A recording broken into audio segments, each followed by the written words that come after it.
If you'd like to see more than one program on your desktop at the same time, you can do so using the Windows key. At the moment I'm looking at Excel and I'd like to also look at Word.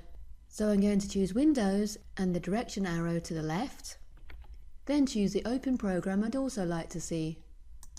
Simple. Alternatively, I could choose Windows and the direction to the right, and again choose what program I'd like to see on the left. By the way, you can also do this with a right click on the taskbar. You can cascade your windows, show windows stacked, or show windows side by side. And that's why you need Quasar, improving efficiency and effectiveness with Microsoft Office.